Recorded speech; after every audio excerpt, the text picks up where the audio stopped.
بس على فكره الكره ضربه جزاء. ضربه جزاء يا كابتن. اما فريد شوقي بيظهر يا كابتن كله بيستخبى كله بيجي. لا لا لا لا بتاعت ضربة جزاء. الكارتي ضربه جزاء اللي في الشوط الاول المفروض محللين اولاد تتابع الحكام يا كابتن. وبعدين احنا في الماتش الاول يا كابتن كان لنا ضربتين جزاء ما اتحسبوش. لا انتوا ظالمين. واحده بتاع امام عاشور. انت انتوا بتفكر كانك كان ايه؟ مش عايز اقول عشان الجمهور ما لا يزعلش. بلاش بس انا اقول لك على حاجه. انتوا انتوا كده بتاخدوا الدوري بالظلم والحكام. الظلم حلو يا كابتن. انتوا بقالكم سنين بتاخدوا. طول ما انتوا بتفكروا بالعقليه دي يا كابتن احنا هنستنوا ناخد الدوري وناخد افريقيا طول العمر كده. لا لا لا لا الكلام ده ما ينفعش. الكلام ده ما ينفعش يا كابتن. طول ما انتوا بتفكروا بالعقليه دي احنا هنستنى ابطال القاره دي طول عمرها يا كابتن. بس تقول ايه بقى الجمهور الاهلي؟ احنا ابطالها لحد ما نبطلها. بس على فكره بطولاتكم حرام. والله يا كابتن محمود انت عارف ان احنا بطولاتنا بناخدها بالعرق مش زي بالعرق ايه يا عم؟ انتوا بطولاتكم بالحكام يا جدع. والله هم جابوا حكم اجنبي يعني. الحاج عامر حسين ازاي يحط مباراه طلائع الجيش مباراتين في نفس التوقيت يعني ورا بعض والله في اقل من 10 ايام الجدول نزل وكله رضي بيه وكله ارتضى بيه. ازاي يعني ده انت حاطط لك ما اجيش انا بعد ما اخد نصيب اقول لا مش عاجبني. لا لا لا لا بص اقول لك على حاجه. انت حاطط طلائع الجيش الاثنين ورا بعض وحاطط فاركو الاثنين ورا بعض والله كله شاف الجدول وكله وحاطط بيراميدز الاثنين ورا بعض. يا عم ده بيديكوا الدوري يا جدع. الحاج عامر ويدينا الدوري ليه؟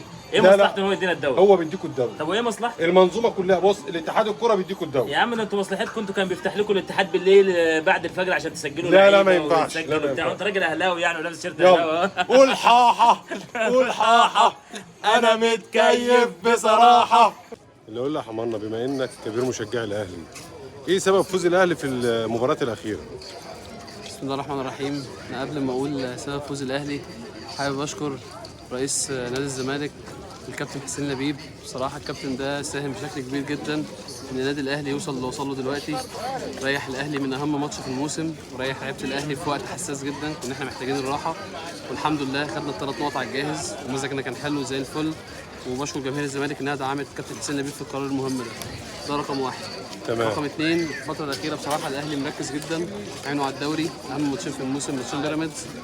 أهم لاعب في الأهلي كابتن حسين الشحات كان نجم الماتشين تسبب بشكل كبير جدا.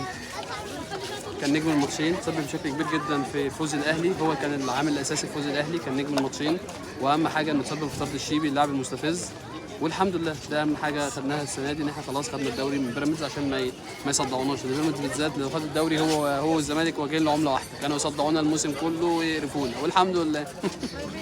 اشكرك يا حمارنا وباذن الله الف مبروك. مبروك الاهلي. فوز للنادي الاهلي وبطوله الدوري. حبيبي يا كابتن واشكر صفحه في ال90 على البث المباشر ده والحصريات.